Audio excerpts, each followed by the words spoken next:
Karena salah satu tugas setan yang disebutkan oleh Allah di dalam Al-Quran, merenggangkan hubungan sosial kemasyarakatan, hubungan suami istri di dalam keluarga. Pengaruhnya macam-macam, berdampak sistemik.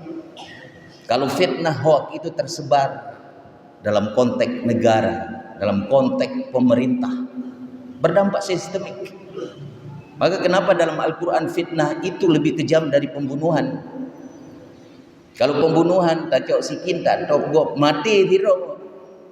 Tapi kok fitnah itu ribuan, bahkan akan meranggung nyawa. Menyerta tok barangkali, tapoh kok tak si kintan, tok mati sidro menjadi korban. Tapi fitnah itu tidak demikian. Ratusan bahkan ribuan akan menjadi korban.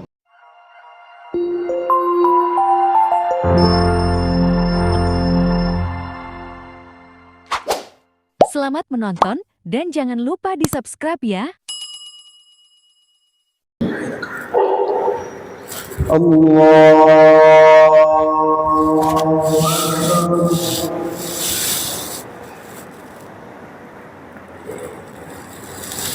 Bismillahirrahmanirrahim.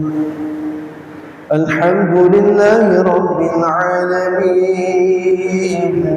Ar-Rahmanir-Rahim. Maliki Yawmiddin. Iyyaka na'budu wa iyyaka nasta'in. اهدنا الصراط المستقيم صراط الذين أنعمت عليهم غير المغضوب عليهم ولا الضالين.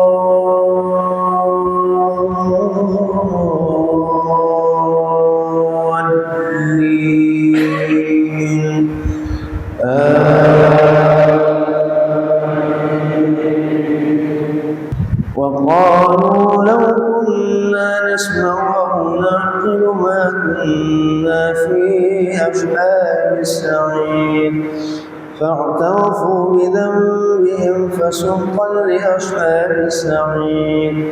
إن الذين يخشون ربهم بالغيب لهم مغفرة وأجر كبير. وأسروا قولكم أو اجهروا به إنه عليم بذات الصدور. ألا يعلم من خلق وهو اللطيف الخبير. والذي جعل لكم الأرض ذلولا فامشوا في مناكبها وكلوا من رزقه وإليه النشور. الله أكبر.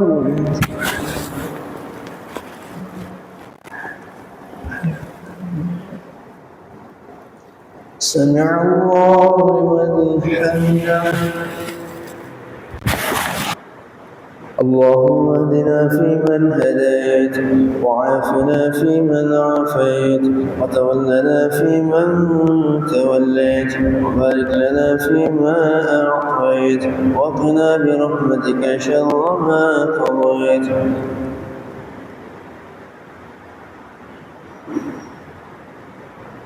اللهم انصرنا لإخواننا المجاهدين والمسلمين والمستضعفين في فلسطين وفي كل مكان. اللهم أعز الإسلام والمسلمين وأهلك الكفرة واليهود والمشركين أعداءك أعداء الدين برحمتك يا أرحم الراحمين. صلى الله على سيدنا محمد النبي الأمي وعلى آله وصحبه وبارك وسلم. الله أكبر.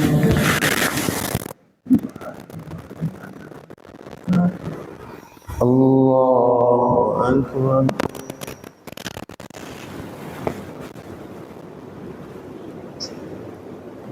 السلام عليكم ورحمة الله. السلام عليكم ورحمة الله. Bismillahirrahmanirrahim. Assalamualaikum warahmatullahi wabarakatuh. Alhamdulillahi ala na'maihi wassalatu wassalamu ala al-mab'usi bi akmali risalatihi Sayyidina Muhammadin wa ala alihi wa ashabihi wa awliyaihi. Rabbi syrah li sadri wa yassir li amri wahlul 'uqdatam min lisani yafqahu qawli. Amma ba'du fa ya ayyuhal hadirun wal hadirat wa bi rahmatihi. Bapak Imam yang saya muliakan, Ketua dan seluruh pengurus Badan Kemakmuran Masjid yang saya hormati, guru-guru kami, para alim ulama yang saya hormati, saya muliakan, seluruh pengurus jamaah Zul Arafah yang telah berhadir dalam safari subuh di Masjid Al-Mukarramah, Kampung Mulia yang kita cintai ini. Yang saya hormati, mohon maaf tidak kami sebutkan satu persatu, Bapak Ibu hadirin hadirat jamaah salat subuh yang dimuliakan Allah Subhanahu wa taala. Kita bersyukur kepada Allah Subhanahu wa taala atas limpahan rahmat, karunia, berbagai macam nikmat. Dua di antaranya nikmat kesempatan, nikmat kesehatan, yang menurut Rasulullah SAW dua nikmat itu yang sering diabaikan oleh kebanyakan manusia. Alhamdulillah, dengan dua nikmat itu pula Ban Mandum Gedanyo berhadir di masjid yang mulianya dalam rangka kita menunaikan perintah Allah, melaksanakan salat subuh secara berjamaah. Kita senantiasa selalu berdoa kepada Allah Subhanahu wa taala agar seluruh rangkaian amal ibadah yang kita lakukan diterima Allah Subhanahu wa taala. Selanjutnya kita menyampaikan doa, salawat dan salam kita kepada junjungan alam Nabi besar Muhammad sallallahu alaihi wasallam, kepada keluarga dan sahabat beliau sekalian, Nabi dan Rasul yang mengajarkan kepada kita agar kita selalu menjaga silaturahmi dengan cinta mencintai. Hadirin yang berbahagia, alhamdulillah kita masih di bulan Syawal. Ada satu tradisi yang hanya tradisi itu ada di negeri kita di Indonesia. Dipastikan tradisi itu tak ada di negara-negara yang lain. Tradisi di bulan Syawal itu bernama tradisi halal bihalal. Akar sejarah banyak versi, tetapi dalam perjalanannya seorang pendiri Nahdlatul Ulama, Kiai Haji Abdul Wahab Hasbullah, menyampaikan kepada Presiden Indonesia di saat itu bernama Insinyur Soekarno. Di tahun 1948 kondisi tanah air kita tak baik-baik saja. Terjadi konflik politik di dalamnya. Kiai Haji Abdul Wahab Hasbullah, salah seorang pendiri Nahdlatul Ulama ini, berinisiasi mengajak beberapa tokoh Nahdlatul Ulama untuk bertemu dengan Bung Karno.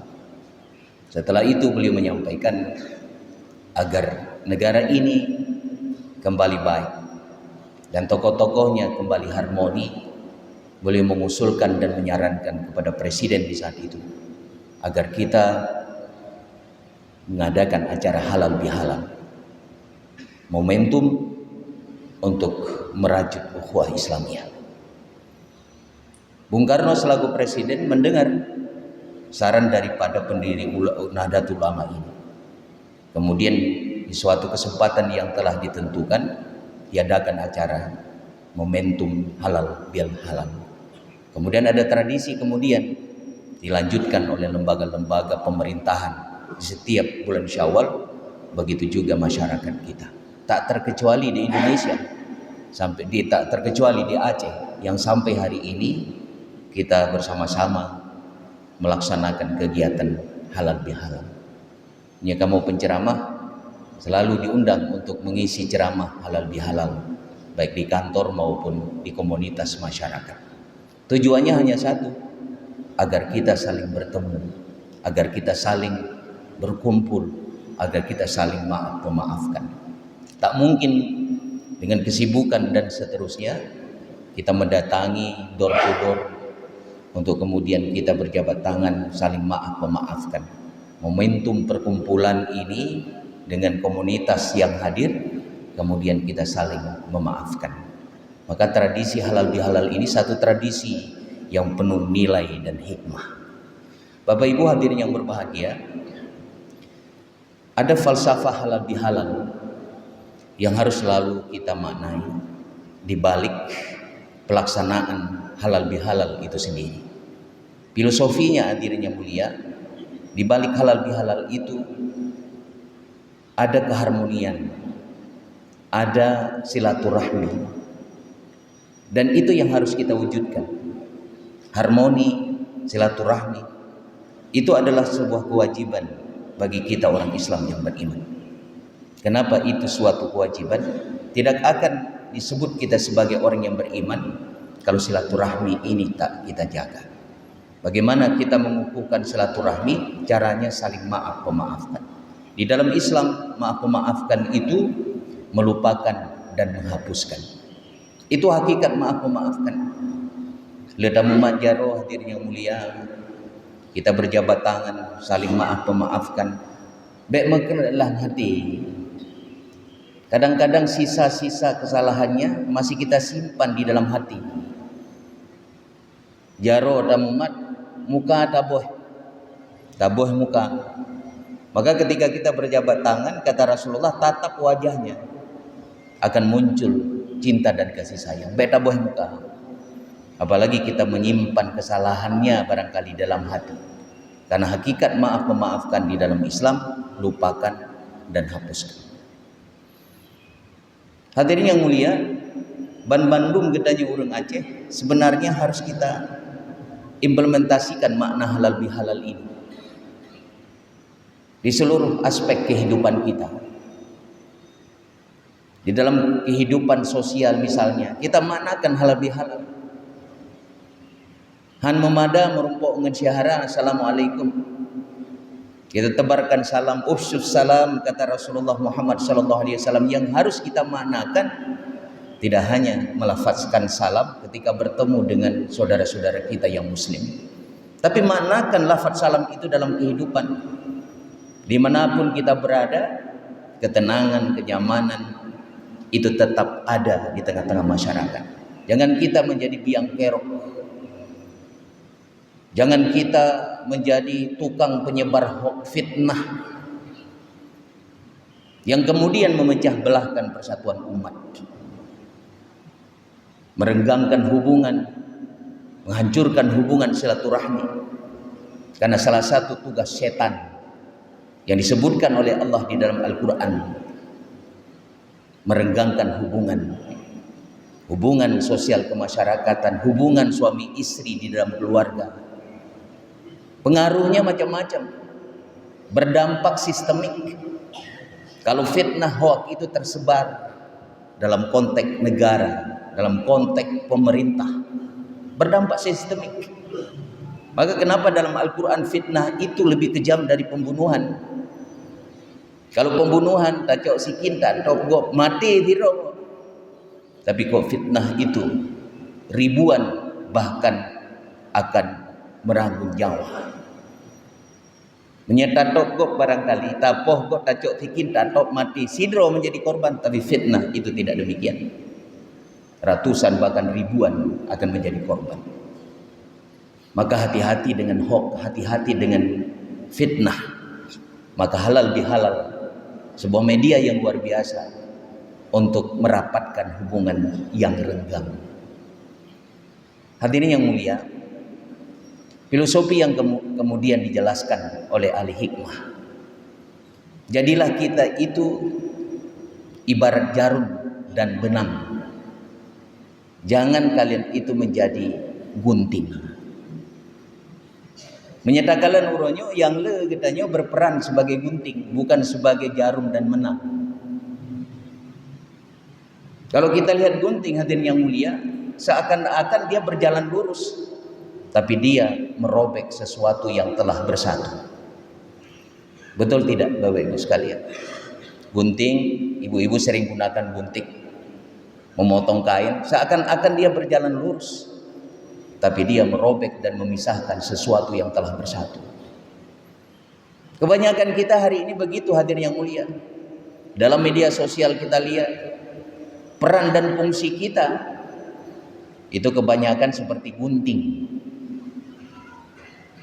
Kerap kita memfitnah, kerap kita menyebarkan berita hoak, berita-berita yang tidak benar, sehingga umat ini terbelah dan terpecah, porak-poranda. Maka tapi laweknya ulun pegah dalam setiap kesempatan ceramah untuk jaga Aceh supaya lebih baik di masa yang akan datang. Rawat Aceh, bangun Aceh dengan argumen, bukan dengan sentimen. Rawat Aceh lebih baik untuk masa yang akan datang dengan argumen, bukan sentimen. Sentimen uronyo akan dimunculkan kembali. Narasi pecah belah sudah dimunculkan kembali. Kalian sejarah pengorbanan Sultan Ali Mogayasha berdarah-darah ketika Sultan Ali Mogayasha menyatukan kerajaan-kerajaan yang ada di Aceh. Kerajaan-kerajaan yang ada di Aceh masing-masing kerajaannya na ego. Contoh lun pegah kerajaan Meruhum Daya merasa ego mereka yang lebih hebat karena mampu mengusir Portugis di pesisir. Bangga mereka dengan kerajaan Meruhum Daya.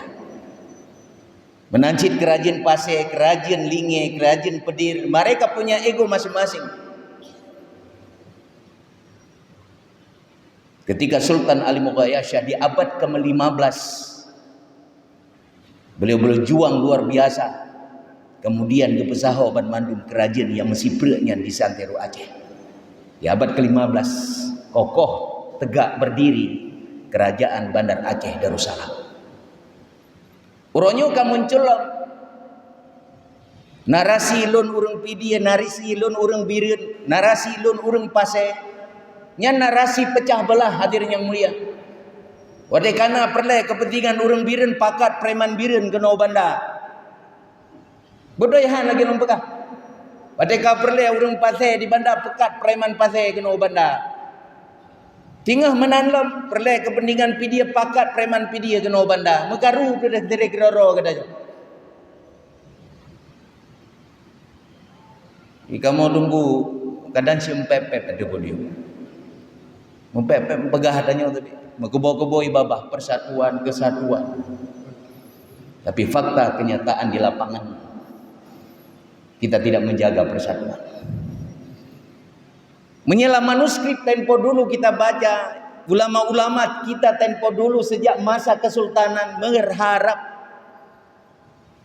kepada bangsa generasi Aceh untuk menjaga persatuan untuk kebaikan Nanggro. Karena untuk kemaslahatan dan untuk kebaikan negeri Aceh ini tidak ada cara lain kecuali dengan persatuan dan ukhuwah Islamiyah. Menyagedannya mencerai-berai tunggu hadirnya mulia sampai kapanpun Aceh tidak baik-baik saja. Bedoyan lagi lumpegah, pernah lumpegah jemen. Aceh lagi ditafsirkan leureng laweknya Aceh, hana Aceh. Mukom bankan hana Aceh bomano, hana Aceh boite atau segala boh hana Aceh kom de tidak. Yang kenyan Aceh. Kenapa itu terjadi? Karena kita tidak bersatu.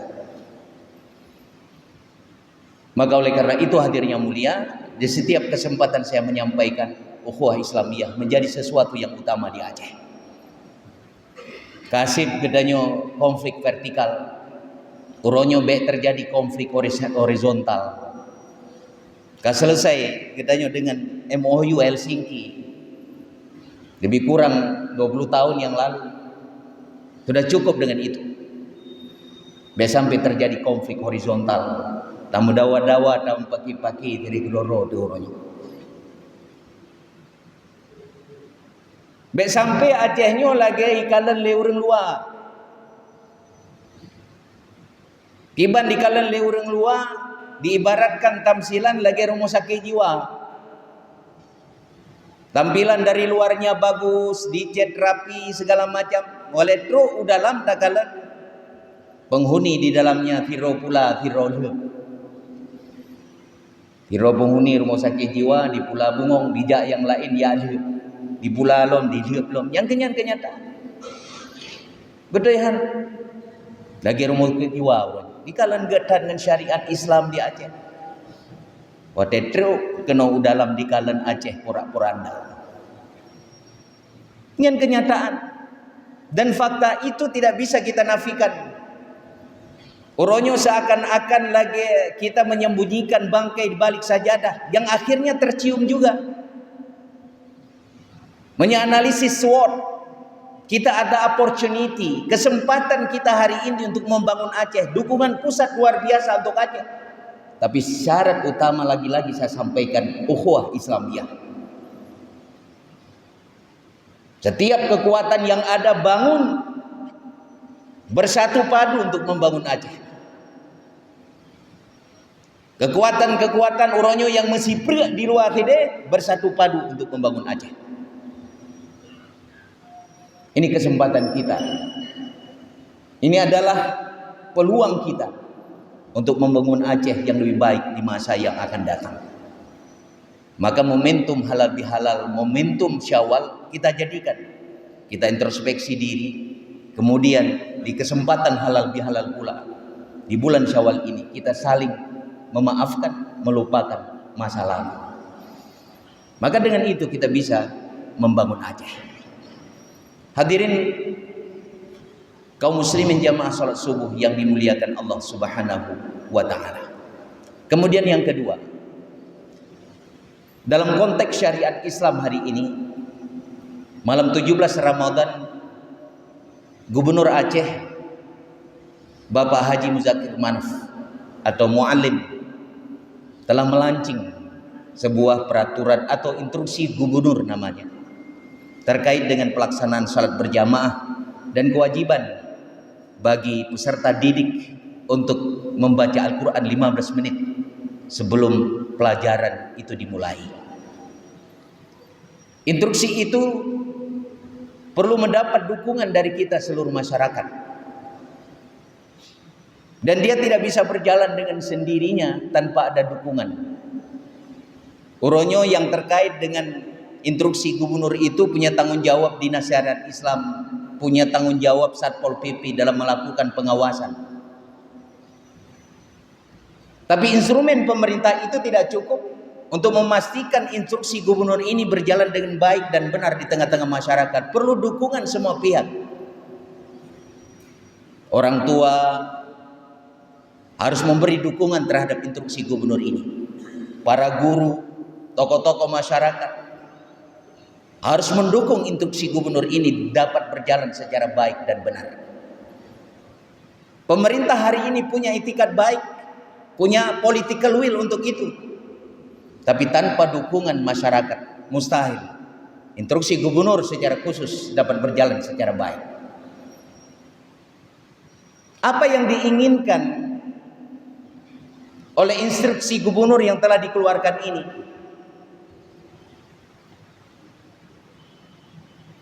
Agar masyarakat Aceh itu sadar dengan kewajibannya.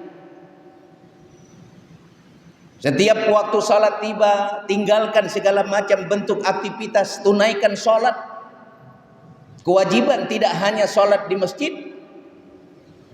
Kewajiban kita menegakkan salat berjamaah di mana saja. Tinggalkan aktivitas menjelang salat berjamaah, salat waktu itu tiba. Itu kewajiban. Dan semangat itu yang muncul dalam instruksi gubernur tersebut. Kemudian kewajiban bagi peserta didik untuk membaca Al-Quran.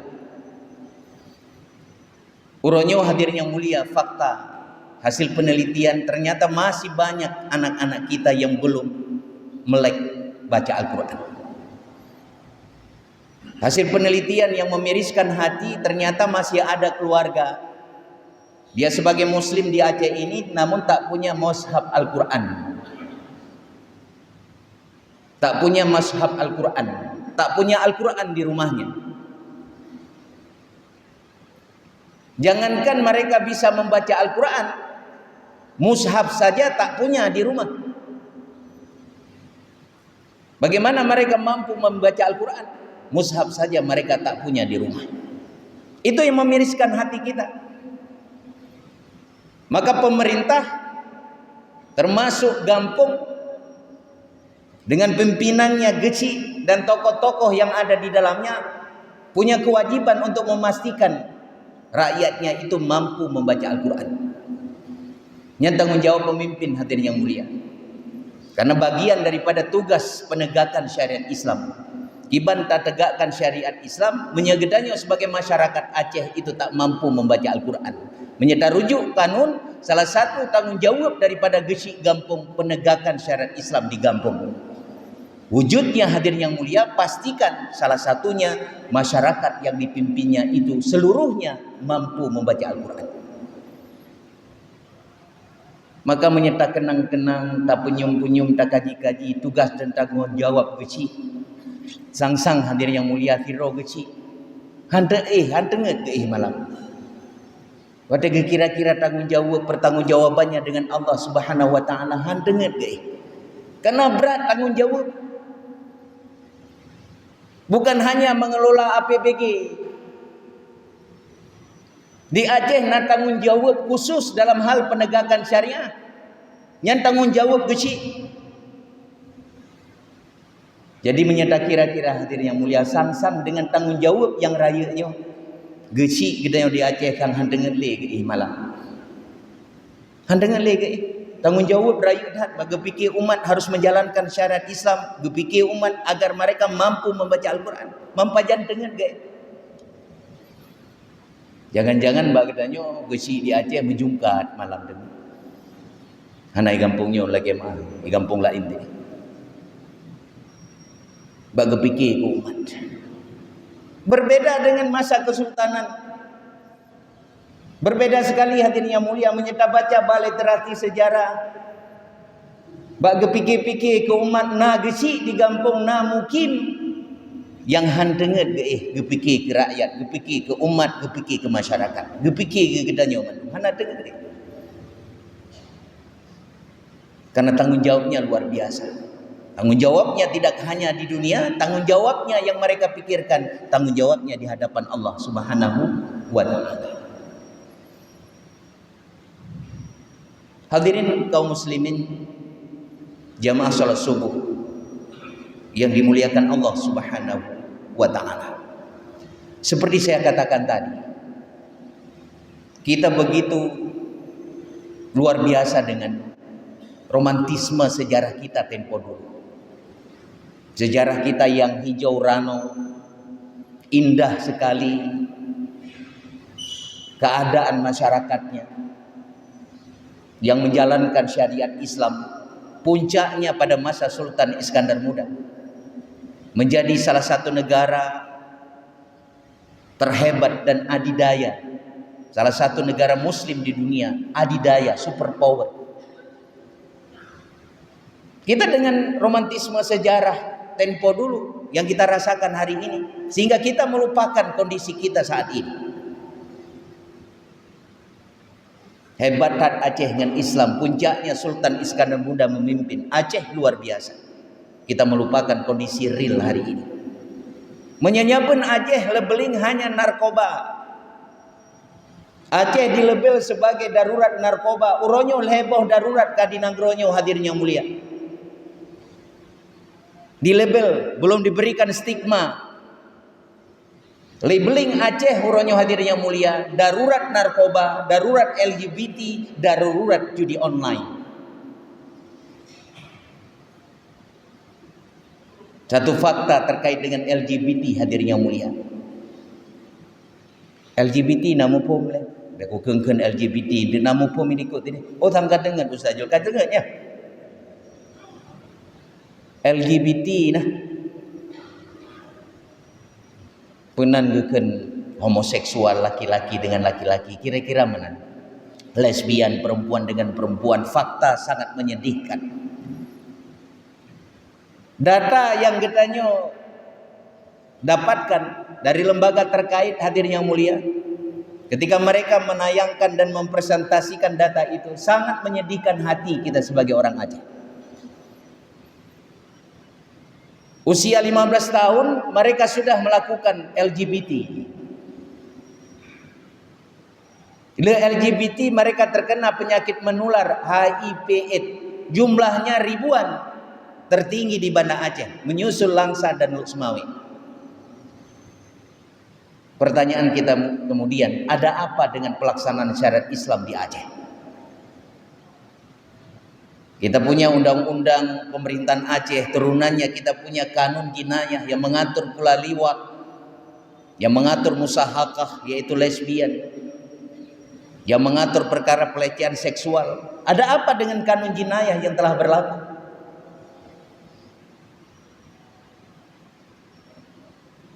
Tanggung jawab dalam hal syariat Islam tidak hanya tanggung jawab pemerintah.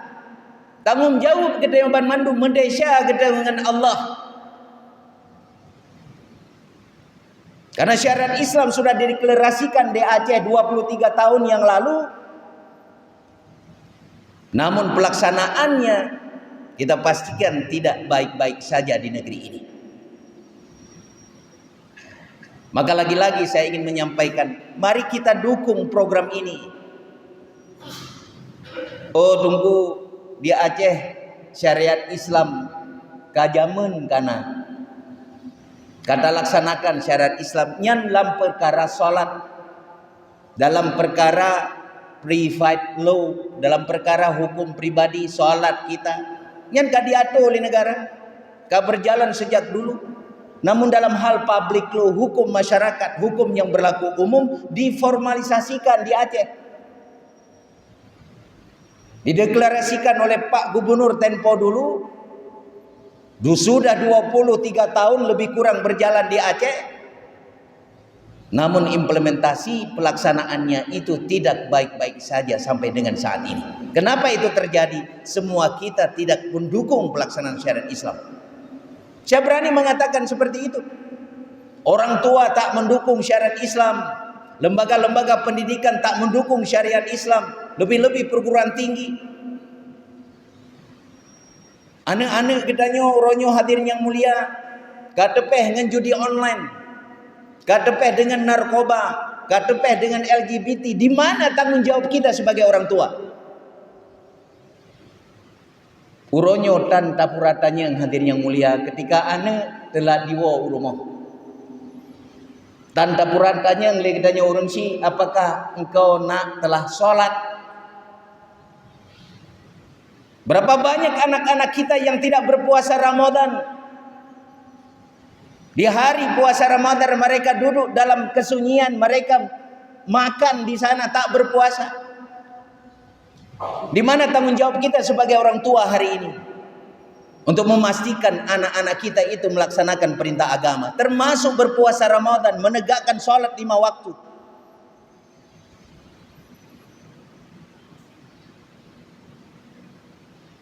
Kita abai dengan tanggung jawab kita sebagai orang tua, agar anak-anak kita itu taat kepada Allah. Gaduh dalam pikiran kita yang tak fikir, anak lunyo bujit ke dokter, anak lunyo bujit ke insinyur, anak lunyo bujit ke tentara, bujit ke polisi. Tapi kita abai mengajarkan mereka pendidikan agama. Abai kita memaksa mereka untuk taat kepada Allah. Beda mayang-ayang dengan perintah sholat itu. Mungkin dalam hal yang lain dalam keluarga hadirin yang mulia, gedanya jita bersenda-senda, dejita mekra-mekra dalam keluarga, hana masalahnya diyu oleh Nabi.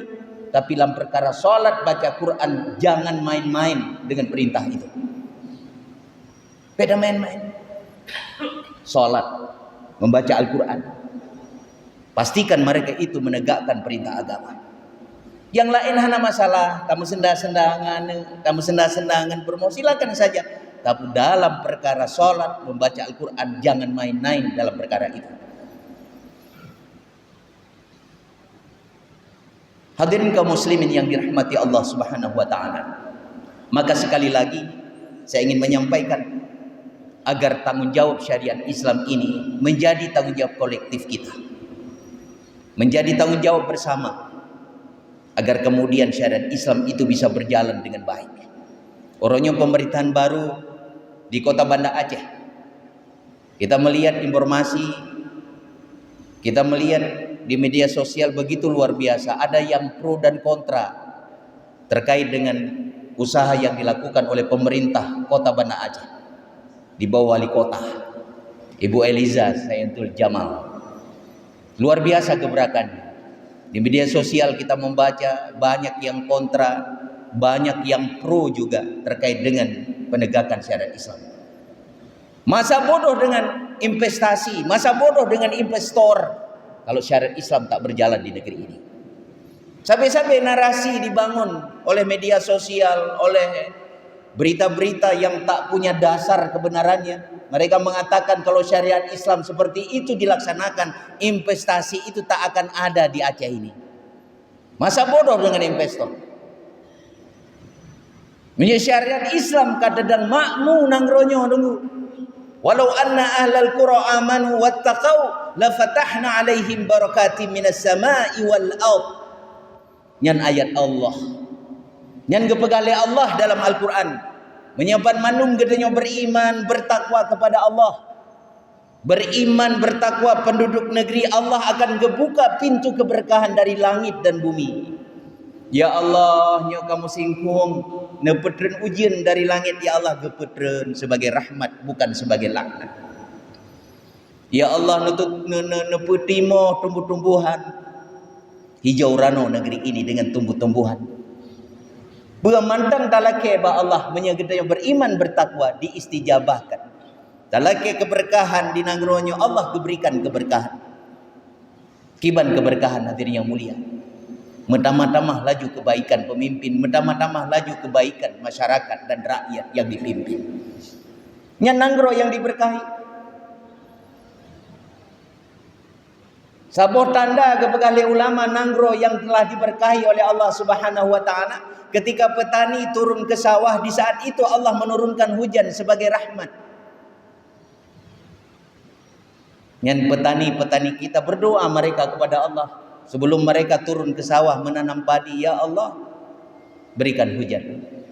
Kibanda pula padi ba musim huang. Dalake ba Allah, ya Allah turunkan hujan. Allah menurunkan hujan sebagai rahmat. Ketika musim panen tiba, mereka lagi berdoa kepada Allah, ya Allah hentikan sedikit hujan. Jadi ketika panen hujan pun luar biasa, mungkin panen itu akan gagal. Mereka juga berdoa kepada Allah, ya Allah hentikan hujan itu. Allah menghentikan hujannya agar panen daripada petani itu menjadi sempurna. Nyan sabonangro yang diberkahi. Uronyo di Aceh hana tunggu perle iya kaku. Wate gedanyo ka perle iya. Sudah masa tiba petani menanam padi, di saat itu hujan dihentikan. Gagal panen di mana-mana. Itu yang terjadi. Wateka hana perle iya banjir. Pertanyaan kita kemudian dan jawaban itu ada pada diri kita masing-masing. Diberkahi tidak negeri ini? Untungnya kita hadirin yang mulia, mudah-mudahan tidak sombong dan takabur.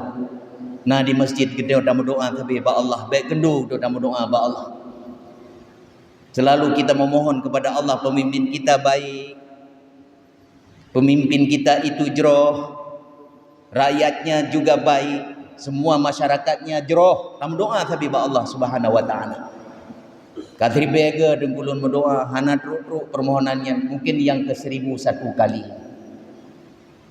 Kasih besaga mendoa hana truk permohonannya debu mungkin yang ke-1002 kali. Yang geyu oleh Allah, jangan berputus asa dengan rahmat Allah. Berdoa terus menerus. Karena apakah doa itu bagian daripada ibadah. Le dalam doa ba Allah, le ibadah katanya. Berdoahan lagi lembut. Hadirin yang mulia, untuk yang terakhir saya ingin menyampaikan, syariat Islam itu akan memberikan kemaslahatan kepada kita. Keselamatan hidup di dunia, kemudian keselamatan dan kemaslahatan hidup kita di akhirat. Maka apa yang kepegah lein datu gitu tempo dulu, mudah-mudahan dalam masa-masanya berterwujud ban mandum.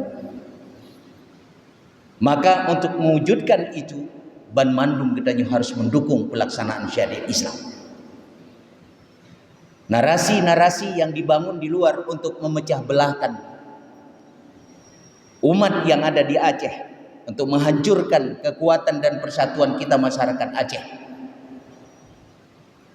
kita berikhtiar untuk menghalanginya. Anasir-anasir negatif yang ingin menghancurkan Aceh, bersama-sama kita halang. Baik terpengaruh katanya dengan berbagai macam propaganda ya, uronya luar biasa masif di Aceh dengan pemerintahan baru hari ini. Maka dari awal kampanye, dari awal segala pelantikan mualim tabi-tabi kepegah Bek Cheh Chong. Waktu geken pertama sekali Bek Cheh Chong, katanya tak fikir bahasa biasa. Bek Cheh Chong bahasa luar biasa dalam bahasa Aceh. Apa makna Bek Cheh Chong? Bek karu-karu. Apa makna Bek Cheh Chong?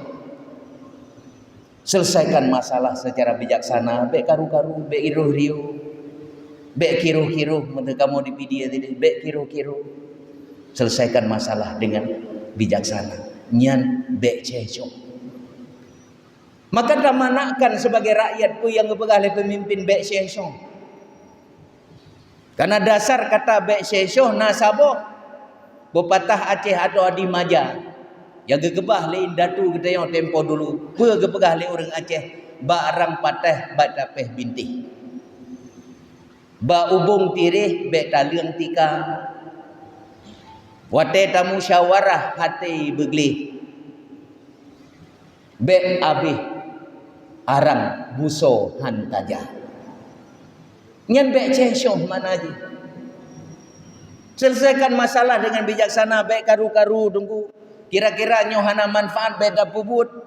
Kira-kira nyohana maslahat bek tak laksanakan, bek tak implementasikan. Bek Cheh Chong. Itu maknanya. Dan semua kita tidak mampu memaknakan kata itu. Kalau kita mampu memaknakan dan kita baca literasi-literasi sejarah Aceh, Bek Cheh Chong itulah yang membangun Aceh lebih baik di masa yang akan datang. Berdoahan lagi lomba. Selesaikan masalah secara bijaksana. Benar masalah di Danggaronya selesaikan secara bijaksana. Bek dan pagi-pagi. Jaga persatuan, bek karu-karu katanya. Dinamika pasti terjadi, selesaikan dia secara baik. Itulah makna daripada Bek Cheh Chong. Jadi momentum halal bihalal di bulan Syawal, hadirin yang mulia, maknakan itu dengan berbagai macam falsafah, nilai-nilai filosofi yang telah saya sampaikan tadi. Bek Cheh Chong itu menjadi hal yang paling utama dan pertama.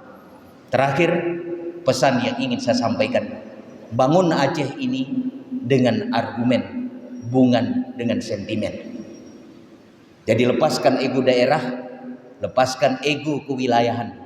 Tak bangun Aceh menjadi Aceh yang lebih hebat, menjadi baldatun taibatun warabun ghafur.